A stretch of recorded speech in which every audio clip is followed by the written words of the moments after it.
Hi, and welcome to what's going to be an incredible evening. We're going to cook, we're going to sip a little bit of wine, you're going to cook, you're going to get to have an incredible meal. We're so glad that you've joined us. I'm Pam Smith, Nicole Ramsland, and we're here to bring you yet another opportunity to cook up some very special magic.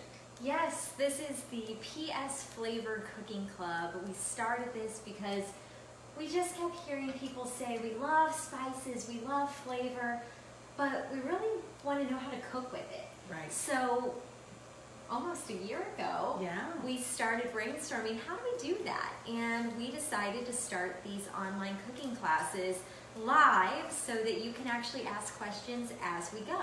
So if you haven't yet, you can go to the Files tab in the Facebook group and get your prep sheet, get your recipe, and if you haven't got your grocery list yet, it may be a little too late right now to go get your groceries unless Shipt can do wonders. Unless they can do it Instacart, it's they can miracle working.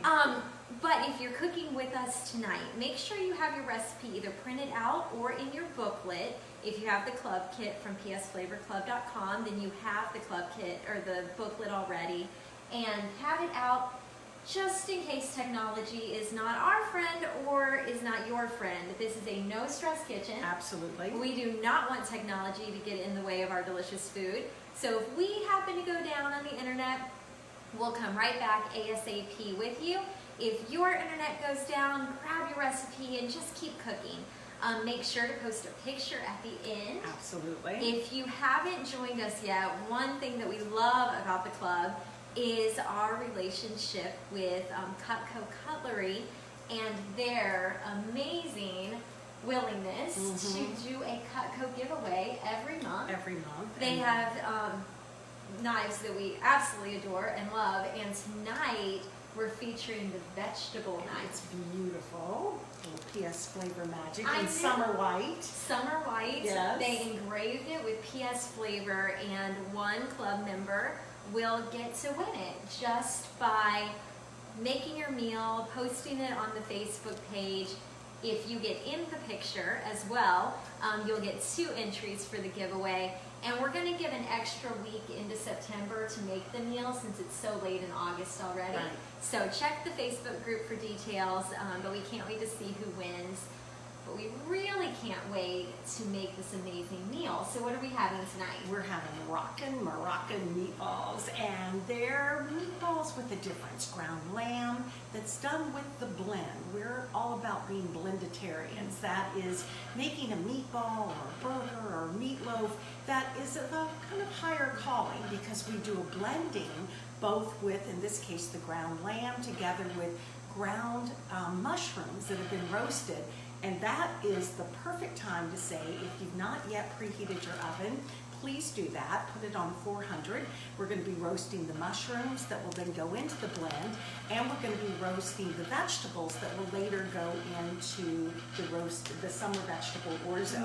And this little noise that we're hearing over here is our pot cooking away. I would also encourage you to get your pot filled with water that we're going to be cooking the orzo pasta in. So this would be a great moment to do exactly that. Get it cooking away so that when it's time to add it, we're ready to go. Stress-free cooking zone means if you haven't yet poured yourself a glass of wine and like to do that while you're cooking, this is a great time. We're having a beautiful rosé. It's actually Whispering Angel. We made a couple of suggestions for these Rockin Moroccan meatballs with the summer vegetable orzo. One is a beautiful Côtes du Rhône, and we have that as well that I think Jenna might be sipping on, our spice girl, that's going to also be taking your questions.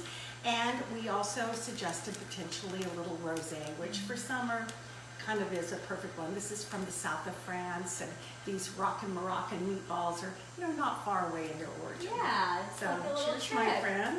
Here's to a great night. Great night. I'm going to take a sip. You must. And then I'm going to grab the camera and do what I like to call the Nicole cam. We've heard from so many of you that what you love the most while Pam is cooking is to see it up close and personal. Really see how is she cooking this. So I'm going to grab the camera come get a little glimpse of everything, and then I'll see you at the end. Okay, fantastic. And ask questions as you go, and you all similarly ask questions. As Nicole mentioned, that's really what makes this, I think, so unusual is, yeah, we're doing some cooking up here, but at the same time, if you're doing some cooking, a chance to say, why do you roast the vegetables in the way that you do? Why do you have the pan in the oven first? And by the way, that's one thing that I said is turn the oven on 400, but one of the things I always love is when you have the pan heating along with the oven. What happens with that, and you'll see it in just a moment, is as soon as your vegetables hit that pan, they immediately start to caramelize. You hear that sizzle, and that's the sign that some magic is indeed getting ready to happen. So we've got our pot boiling away. We'll add the pasta in just a moment, but first off, I want to get the mushrooms in.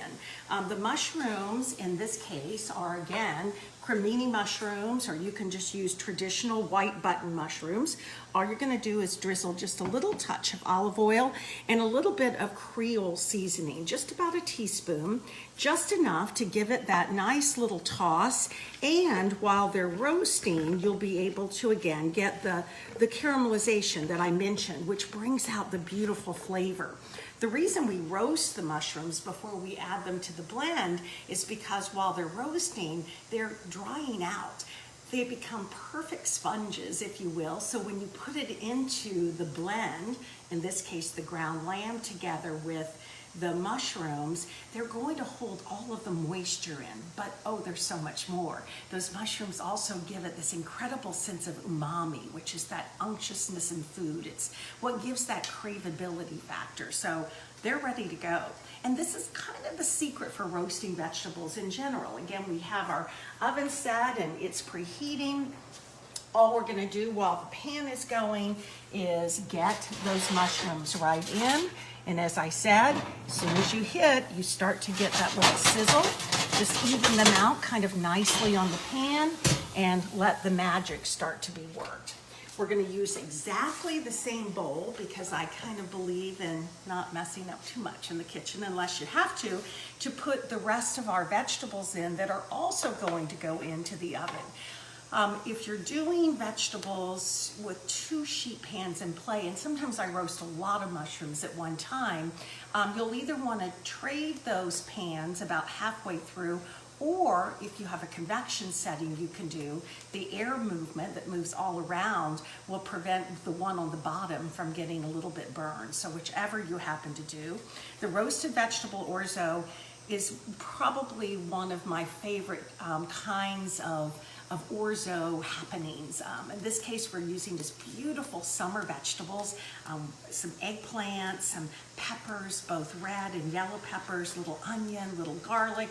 Gonna get those all mixed up, and they're gonna go into the oven exactly the same way that the mushrooms did.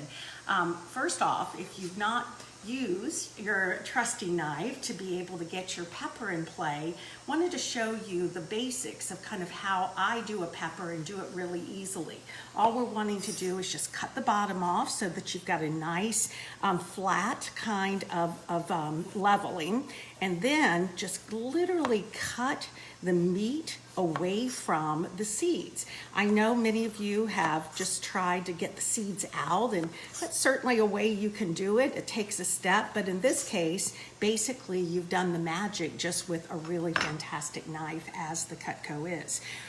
In this case, I want a pretty large dice because I really want to be able to see these, both with the onion and with the peppers, and even the eggplant. The eggplant, we want to keep the skin on because I'm wanting to really have it hold together and hold together nicely. Just a really nice, even little dice with these. It's, again, what we would call a large dice, and you're good to go. This is an orange pepper. We called for a yellow and a red one, whichever you happen to have and can get. Once you get it done, get that right into your bowl. together with your eggplant. Now these are baby eggplant that I happen to find at Costco, but you can also, of course, use a traditional larger eggplant. Generally, this would call for 1 large eggplant or 2 small ones. And again, just like with the peppers, all we're wanting to do is to do just a large dice, one that again you're really going to be able to see and hold together with some integrity. You don't have to use the eggplant. A lot of people are a little squeamish about it, but I happen to love it. And all that we're doing with that is the same kind of magic. We're cutting it so we always have a nice flat surface. Then just take your knife right down the middle, one more cut, and then a nice even dice. Again, we're looking for that large dice that's gonna work really nicely when we get this all into the oven. In addition to that, we want to do the same thing with our onion. Now, I know many of you have been with me when we've cut an onion into a more of a small dice, but when you're doing a large dice, all that you're doing is just literally peeling the onion first, cutting the top, the bottom off, and then just literally going right down the center and then right across so that you're again getting those nice kind of layers that you're going to actually be able to see the onion itself. This is going to go right into the dish with the peppers. It's going to go right in. I'm going to reserve some of this onion because I'm going to use it later in my meatballs. That's going to go in, and then some garlic as well. In this case, about 2 cloves of garlic, and just a little mince on that. Similar to what I did with the mushrooms, we're going to just do a little drizzle of the olive oil, and we're going to use a little bit of Creole Kitchen yet again. The Creole Kitchen, just a perfect kind of blending with this. We're using it not only on the vegetables, but later we'll be using it in the lemonette that we're making as the dressing to go onto the orzo. It's a beautiful combination of just simply olive oil, fresh lemon juice, and a little bit of Creole Kitchen. Once that's done and mixed together, let's move right back over to the oven. And again, already have my pan in place.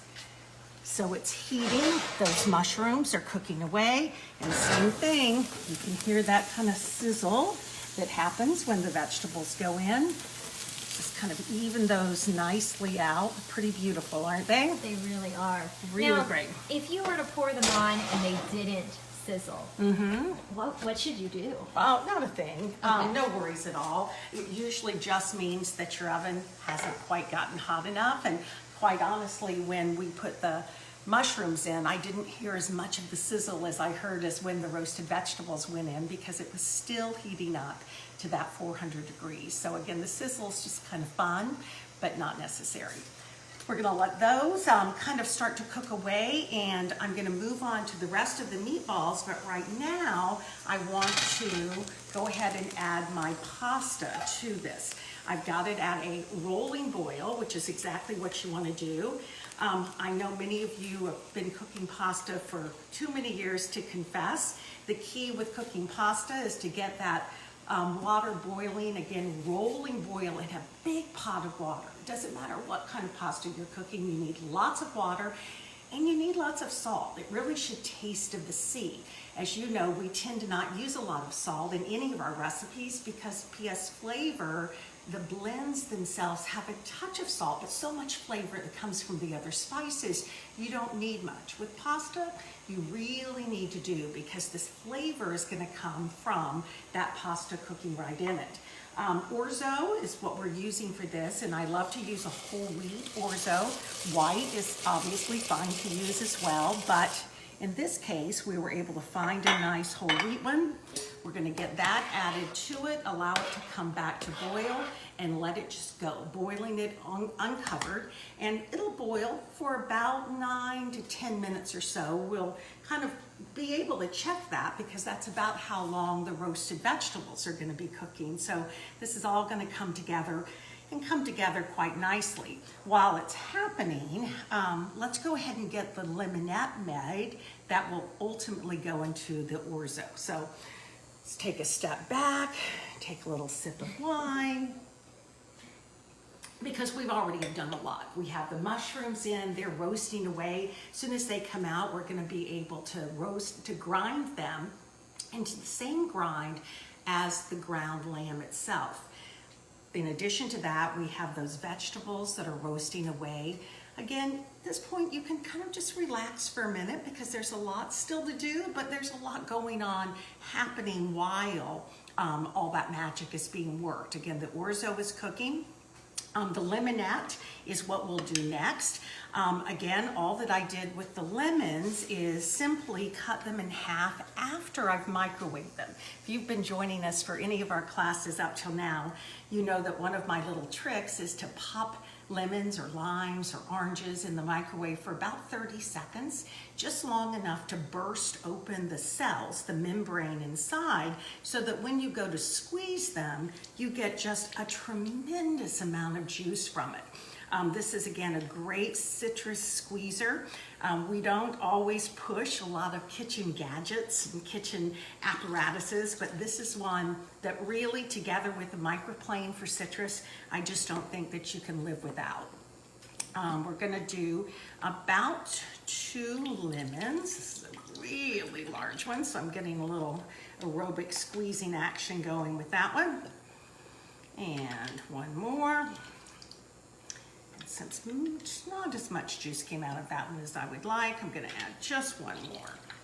What you'll end up with is just about 1/3 of a cup of lemon juice, 1/4 to 1/3 of a cup. Again, the squeezer keeps all of the pits inside, so it works out really, really nicely. In addition to that, I'm going to add, again, a little bit of olive oil to this.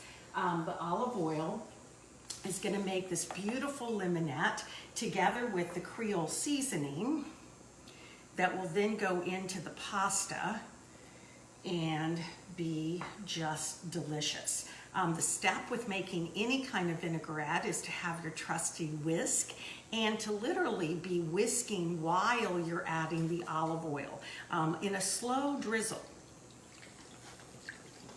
So just drizzling, nice little steady stream. You notice that I use, in this case, one that makes a nice stream rather than just pulling it straight from the olive oil bottle. A little dish or even the little spout or spigot that I used before is great to do. Add that and you've got it absolutely going.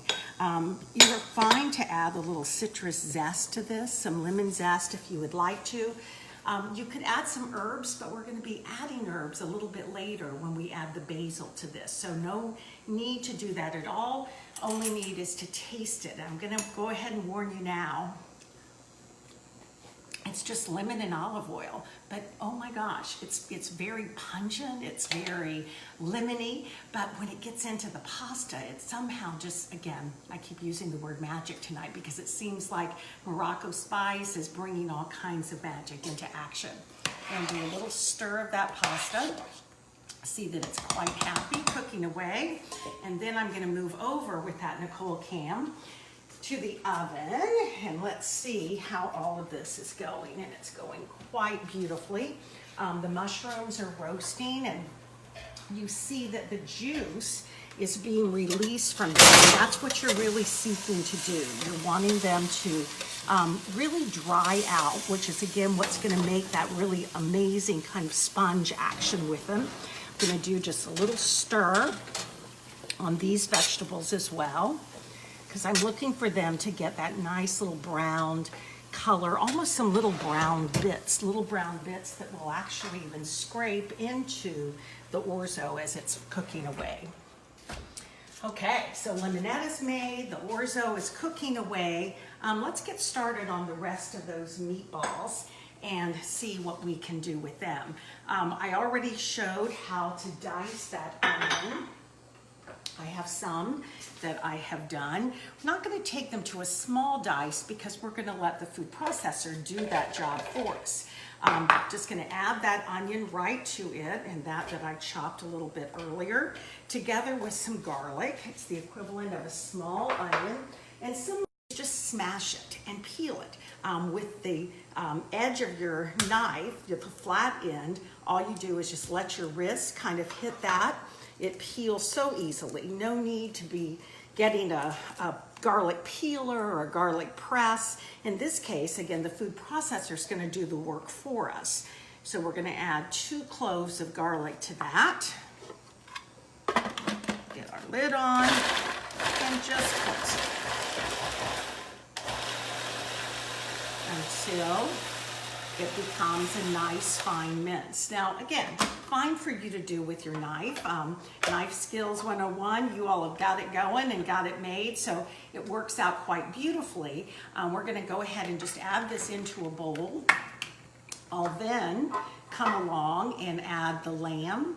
I'll add those mushrooms once those are actually roasted and ready to be ground as well. Again, everything's going in together, so no need to try to rinse over and get this washed up, because now I'm gonna just add the chickpeas to this and the egg. The chickpeas together with those mushrooms, always nice to put the blade in.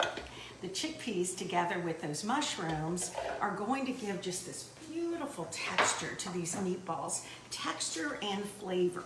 We're gonna let the chickpeas just grind up with an egg. The egg in a classic meatball is just gonna hold it all together.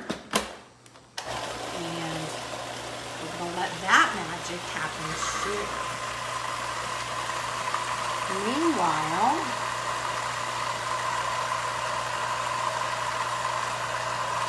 I'm going to check on the orzo. Nicole Cam, if you want to come on over, let's see how that's doing here. And what sort of texture are we looking for in order to know that it's ready? You want to just be able to have it still be a little al dente, as you oftentimes hear, which means it's just a little bit firm to the bite. You don't want it squishy, mushy, because with that you're really losing the integrity of it. And this is absolutely perfect, so we're good to go. Pot can go off. And I'm just gonna get that right into our dish, draining it as I go. You can obviously go over and drain this over your sink, but why not do this? It works so much better. Okay, so you're actually putting everything into the bowl you're gonna make your orzo in. I absolutely am. Absolutely am, because you know why? It's much less cleanup. It's absolutely important to do. You see that even though the whole wheat orzo starts quite brown when it goes in dry, when it cooks, it kind of takes on a little bit of a lighter color and really a beautiful one. As soon as I get it out, while you still have a little bit of that cooking water starch, I'm gonna add that beautiful limonette that we just made right to the dish. Because what's gonna happen is that limonette is gonna come along and start to almost absorb right into the pasta itself. That little bit of pasta water is gonna help that, because again, it has some of the starch. And then what's coming in next, as we move that, Nicole can, is we're gonna come over, check our vegetables, and they are absolutely beautiful and good to go. How did you know they were good to go? Because it's just a little magic, I know. What we're doing with them is we're looking for, you see those brown bits that come onto the eggplant, little bit that comes onto the onion? That's all giving us just what we need to give that caramelization that goes with it as well. Great. Still letting my mushrooms cook just a little bit because there's still a little moisture in those. But I want to get this in while the pasta's still hot, because it starts to bring all of that together in all the flavor. I mean, it's beautiful already, right? It is. Summer vegetables, perfect. Perfect in so many ways. So you can taste this now and kind of adjust the seasoning just a little bit, or wait, because a little bit later we're going to be adding the feta, we're going to be adding basil, pine nuts, all kinds of magic, and at that point you can adjust the seasoning. But because I couldn't take it, I need to taste it, and it was delicious. So all is good. Okay, how's the aromas coming there, Jenna? Are you enjoying it? Oh, it smells delicious. Can't wait for dinner tonight. Okay. I know. I've really been looking forward to this meal. Every time that we put one of these kits together with our 3 meals for the season, there seems to always be one I'm really excited about. Really excited and about. I will confess that this is This is the one that I've most been looking forward to. That's fantastic. Well, I think everyone is. So I'd already done my little puree with the chickpeas together with the egg. Now I'm gonna add this to the mixture. The lamb is gonna go in, the herbs, and those roasted mushrooms should be just about ready to do their grind as well, which will again become our blend. Again, no need to do much else other than just put it there, do a little cleanup of your station. Let's go ahead and add our herbs. We're adding about 1/4 cup of parsley. We're adding some mint. 2 tablespoons of mint, absolutely beautiful and aromatic, and a little bit of basil as well that's been chopped. We're gonna use more basil when we go on to our orzo, but for right now, we're just gonna do a really light chop on that basil. This is all the mixture that's gonna work so great with the mushrooms and with the lamb. And if you're watching and you haven't prepped your food, you aren't cooking yet, I know some people watch the whole class before they cook it. This is why we do that prep sheet, so that you can have everything cut up, everything measured out, and when you cook, you just throw it in, just like Pam did. Makes cooking go so much smoother, and it makes these classes actually really doable. Very doable, and I think it's always kind of takes people aback somewhat that you can really put a meal together in a very short period of time, but the secret to it is what we continue to talk about, and that's having the mise en place. It's having everything in its place, everything ready to go. These mushrooms are gonna go right into the food processor where we're gonna do a chop, as I said, about the same grind as ground meat, or in this case, ground lamb. Yeah, you see all that wonderful steam coming off. Yeah. I do these in large batches, as you know, Nicole, and you can cool them, you can refrigerate them. You no need to do these right at the moment that you're cooking. Instead, you can get ahead of it all and do these even the day before, as we suggested in the prep list itself. Now, I'm seeing, and I've seen you before when you do this, some mushrooms are cut in half, some are not. Are you just trying to get a consistency in size? You are, and really there's no need to cut them at all, because they're going to be roasting, they're kind of taking on all of that beautiful caramelization. But I do like with everything, be it the roasted vegetables we just did, be it the mushrooms, they're large mushrooms, cut them into quarters. If they're kind of medium size, maybe in half, but again, no need to really even cut them at all. And once it's in, you just do a light pulse of it. All you're trying to do is to be that, again, beautiful blend. It's what mushrooms are all about. Look at that. Absolutely. Let's come close and see. Okay, so getting to that consistency of ground beef. That's wonderful. Yep, and just scrape down the sides just a little bit. Perfect. Let's do one more little pulse. And they're ready to go.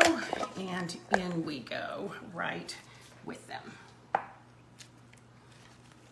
So all that's missing is the lamb. Now, this is called the mushroom base. And as I said, you can use it for ground beef, in this case for lamb, ground turkey. I think everyone's had a turkey burger before that is just like a hockey puck. It's because if you're using a white meat turkey, or if you're using a very lean beef or lamb, there's not enough fat there to really give that kind of moisture and to give the texture. But the mushrooms, as I said earlier, kind of provide that for you and provide it so nicely. So I'm gonna let that do its magic. I'm gonna move over and grab the lamb. And while you're doing that, I was gonna ask you, I know that we have several plant-forward or vegan people who are cooking along with us as well, and they kind of come up with their very creative substitutes.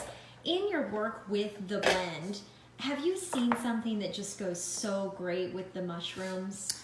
You know, it's interesting because the blend in and of itself, we use chickpeas with this, but We could also, in place of the lamb, we could have used farro, we could have used quinoa, bulgur, barley, almost any grain.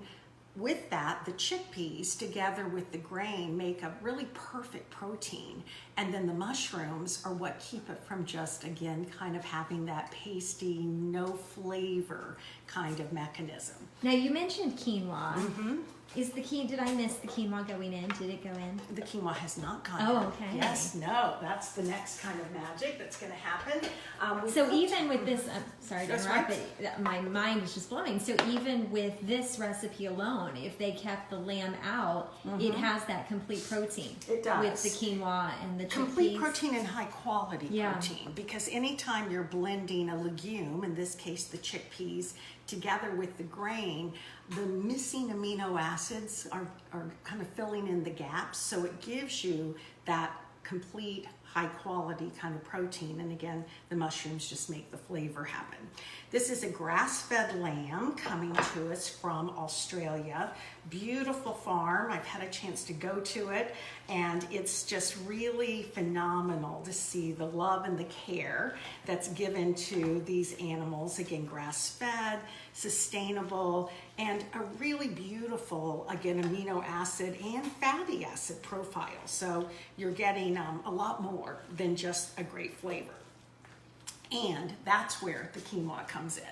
I wanted to keep it actually in the pot itself so that you would have a chance to see it. Again, I know a lot of you did the cooking of this in advance. Fine to do. Again, you can cook up quinoa once a week and have it just in the refrigerator in a Ziploc bag. Even cooked, it freezes really nicely too.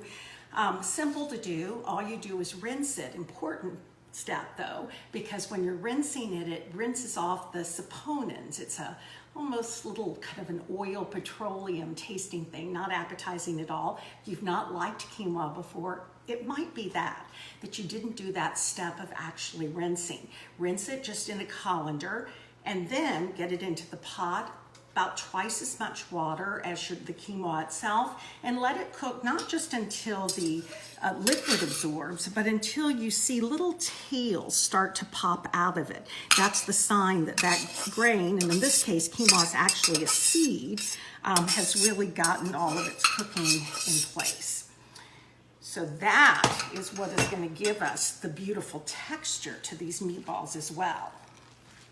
So there's a lot going on, right? There is a lot going on. There's one thing that's missing, though. What is it? It's Moroccan. Well, we need some flavor. Yes, we do. Don't forget the flavor. Do not forget the flavor. Absolutely critical in this case. Now, this is our first time using the Moroccan this summer. This is our specialty blend that Pam created just for this club, and we came up with these meatballs really to get those flavors and harness them. This Moroccan blend is one of my new favorites. It really is. You love this. I do. I put it on pork tenderloin the other day and absolutely loved it on it. My little junior spice girl couldn't get enough of it, as she does with most PS flavors because she loves it. But there's just something unique about it. What is that makeup that you put together for it? So again, many people are familiar with the harissa. Harissa is a paste that you can use, again, in Middle Eastern cooking, loaded with all kinds of layers of flavor, everything from caraway and cumin, again, chili and pepper. I wanted to take a little bit of an extra step and put it into a spice form, so it wouldn't have to just be a paste, although you can turn it into one. But we are using it in this case in these great meatballs. Next month in our cooking class, we're going to be doing a cod that's pecan crusted, and we're doing a cauliflower hominy hash, and we're going to be using the harissa in that, and it's delicious. Again, harissa, Moroccan spice. I love that. And someone asked where they could get it. It is not available on the regular PS Flavor site because it is our specialty blend. It is only available at psflavorclub.com, psflavorclub.com. and you can grab your kit and cook this awesome meal. Absolutely. And again, we've used it in lots and lots of ways. I love that you did it on pork tenderloin the other night. It's great. So once we have that all mixed up, then you want to just do your classic action with making some meatballs, if that's what you want to do. Honestly, I've used this exact blend in making sliders, little lamb sliders. I've used it in doing even a lamb meatloaf. The meatballs, though, work really nicely. All we're going to do with it is do just a couple of tablespoons, about the size of a golf ball. We're going to just get those made. Again, you can make the mixture in advance and get it and pop it into the refrigerator. What will happen as it refrigerates is it will firm up just a little bit more. They're really beautiful, aren't they? They're so beautiful. And I will confess, when I made these before, I did them smaller because I just like smaller meatballs and they cook better for me, though you're a master, so you can cook well with anything. So we just want to say to you, make them whatever you want. This is really your moment where you can make it ping pong ball size, you can make it a golf ball size, you can do just about anything. Could even make it a meatloaf. Right. I heard you mention, and you can't go wrong. The flavors that are in this mixture are just so good. You could do just about anything. It's the flavors and it's the texture. There's something, again, about the quinoa, about the mushrooms, the herbs, and then all of that PS flavor coming together that just make them really sensational. Now, you can make a lot of these. The recipe is designed to give you a pretty good amount. If you're going to the trouble of making them, make a lot. And you can freeze them. I always suggest that if you are going to freeze them, go ahead and cook them first. So then all you have to do is just pop them right out of the freezer onto a sheet pan or even into the microwave and heat them up quite easily and deliciously. If you're doing a lamb meatloaf, you could go ahead and get that into a pan or even into little muffin size tins, and you could freeze that before it's cooked because then you can more easily pop it out and get it right into the oven to cook for you. Now, you're going to be putting these in the oven after you sear them. And what are you cooking them at? Is that at 425? 425. Yeah. Okay. So if your oven's still on, hopefully it is, you want to go ahead and turn the temperature of that up to 425 because what we're going to do is start them on the stove. Got my cast iron skillet here ready to go. We're going to just do a little bit of browning action and then put the whole skillet into the oven where it can then finish cooking. And while that's happening, we'll move on to be able to do the rest of our orzo. Okay, we're good to go with that. What do you think? They look so great. They really do. I'm ready. The texture of them was really great. I was expecting perhaps to have to put them in the fridge just for a bit, but again, it worked really nicely. I think the mushrooms coming right out of the oven just provided even a little more magic to them. So we'll get after those a little bit later, but right now, let's get these searing. Many of you are quite fans of the Epcot Food and Wine Festival, and many of you that are fans know that it's going to be starting this coming Thursday. We went out today for our first meeting to get things moving, August 30th through November the 12th, 75 days of food and wine. And we're going to be having a couple of fun things with not just this dish, but even this coming Friday doing a filet that we're doing a beautiful kind of dish with our porcini pepper. I know, and a lot of people are a little sad that they haven't been able to get porcini pepper since the spring, Jenna, and Kate, and quite a few others who have said, when, oh when can I get porcini again? And I'm very excited to say that we are going to do a sale of it in September because it is National Mushroom Month. How about that? What better time to do a delicious mushroom spice blend? So we've got that nice and heated. This is induction and it heats really quickly. So when it's almost smoking hot, we're going to just add those mushroom lamb meatballs, Moroccan. So all you did was put olive oil in the bottom. Okay. That's all I did, and just let it heat. I let the pan heat first, then added the olive oil just to let it come to heat. I don't start it generally with olive oil because I'm not wanting it. Olive oil has a little lower smoke point, not as low as butter, but still a lower smoke point. So I want to give it a chance to let the pan heat first and then add the oil. Okay, great. We're going to kind of just let those do their thing. Don't be quick to turn them, don't be quick to rush them, but we are going to do a little bit of browning all the way around of these. And again, after I get this done, I can obviously continue with the rest of the meatballs too. You know that something's ready to be turned when you can turn it quite easily. Again, when you end up turning it and leaving some of it on the pan, that's your sign that it just wasn't quite ready to release yet. In this case, they're turning quite nicely, and I'm happy about that. I love all the colors in it. I know. I've made this with kale before as well. We decided for these that we were going to stick with just doing the herbs themselves. The mint together with the parsley and the basil, really delicious, and especially delicious with the orzo. So these are just browning all the way around. Oh, you can smell that Moroccan spice. Can't you? Yes, if you're at home and you're doing this, are you just loving that smell? So great. Okay, so you've got your oven at 425. I'm going to actually change it to 425. Great.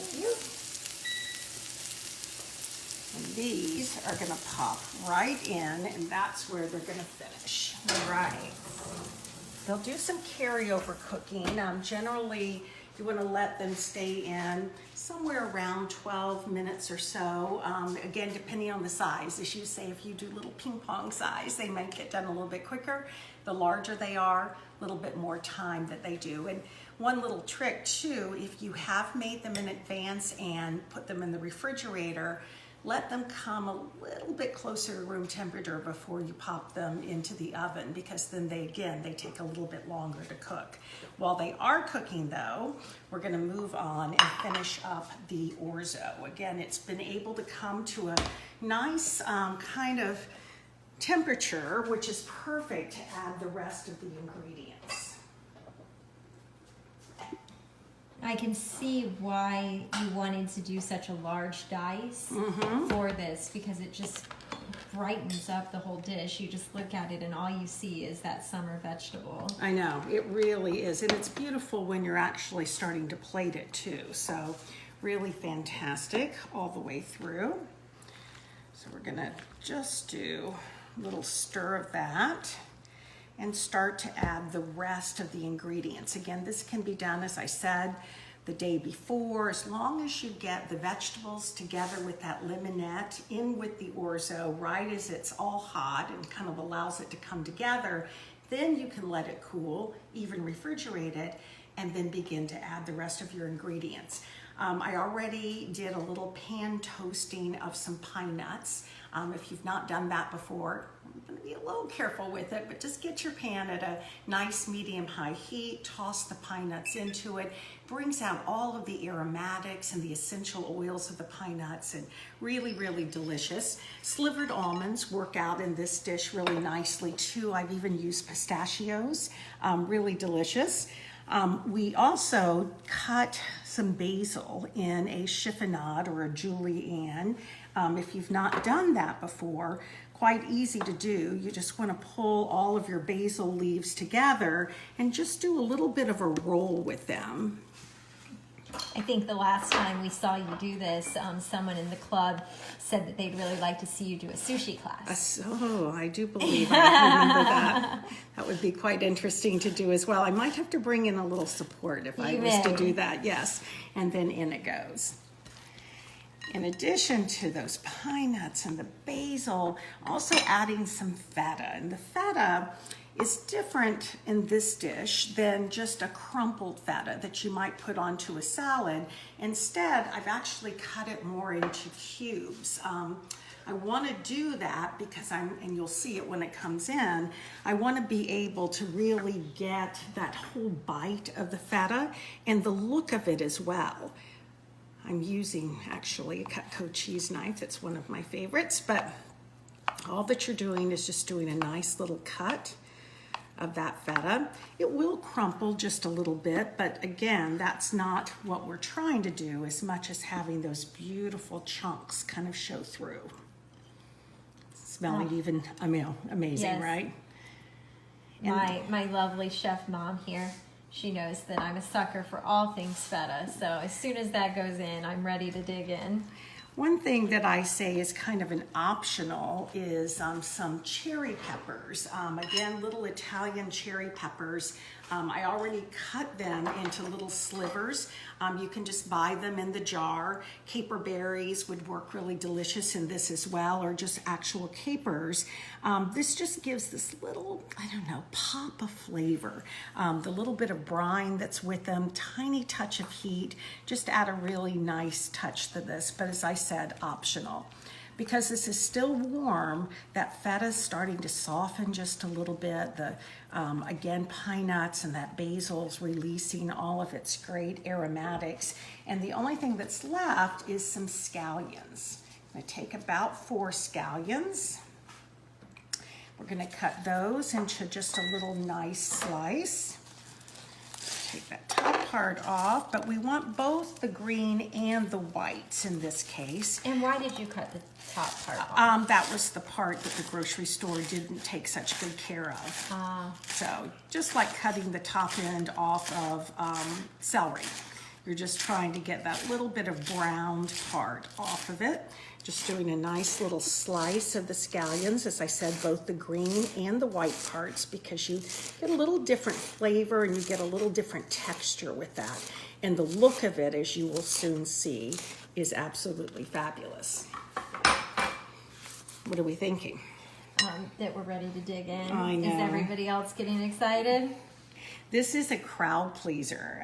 If you're looking for something to take to a Labor Day kind of a celebration, it goes with everything. It goes with chicken, it goes with steak, with burgers, with Rockin Moroccan Meatballs as we're having today. But it's also a great standalone. We rarely make this that we don't end up eating it for breakfast the next morning because we love it just that much.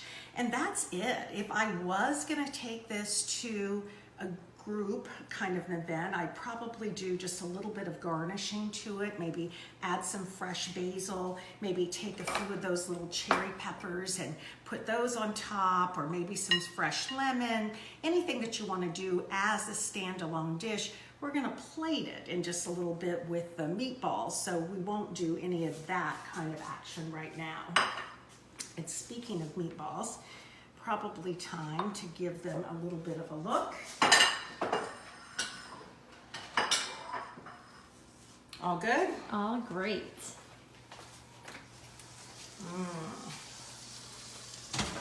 So great and so aromatic. Unbelievable. All that's coming forth from that, right? Yes.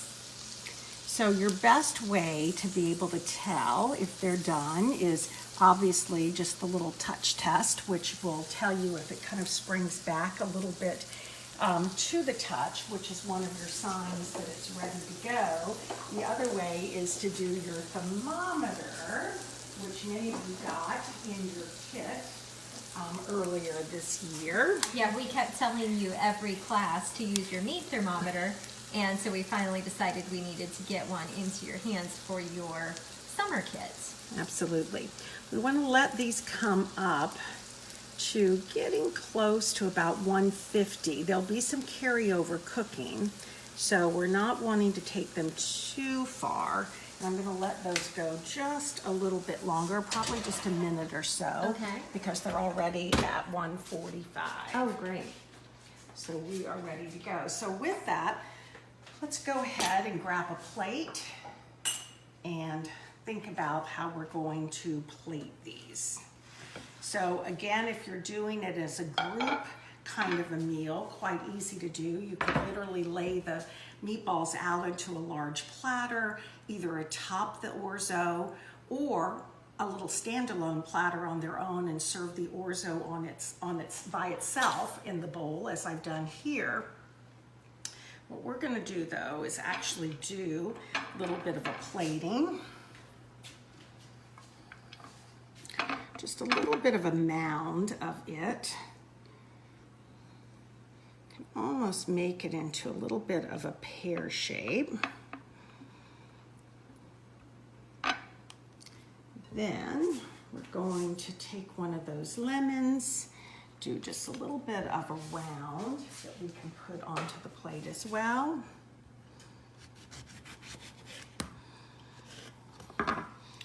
Just a nice little twist of the action.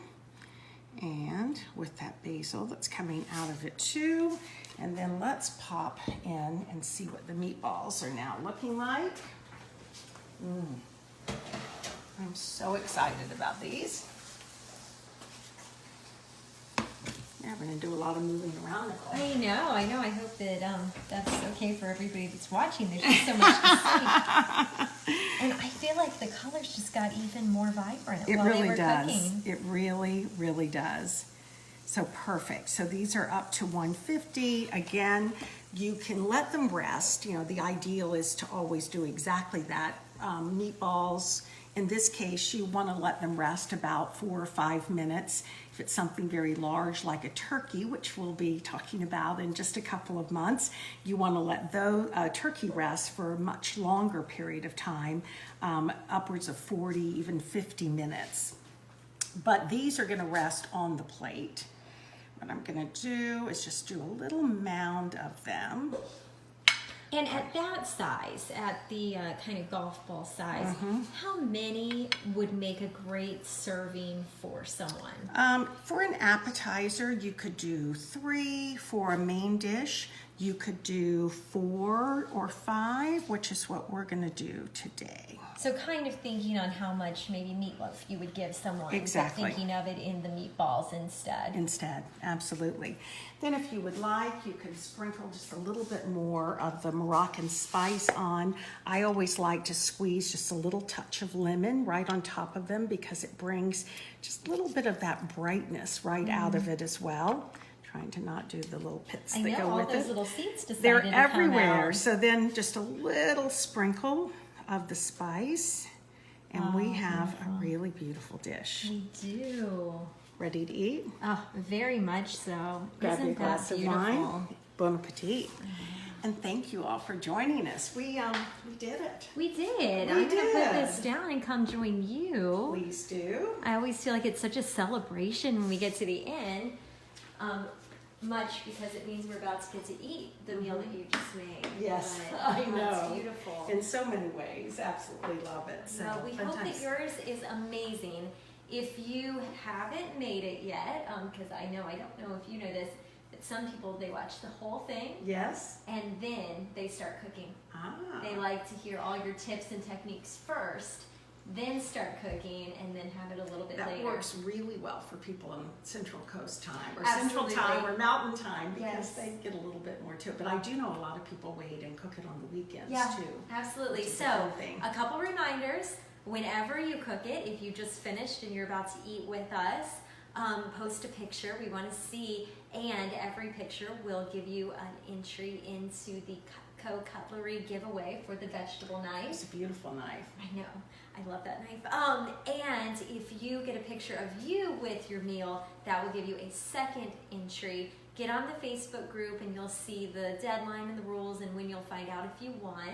And I think it's time to do a little cheers and eat. I think so. Did you already drink all your wine? I know. I'm trying to think. Where did my wine go? I don't know. I might have stolen it. I think that you did. I so stole I know her you're wine. in big trouble. Oh, Jenna's got me taken care of. Thank you, Jenna. I did never steal her that was a wine. very sad moment. So, cheers and bon appetit. We'll see you soon. Thanks so much for joining us.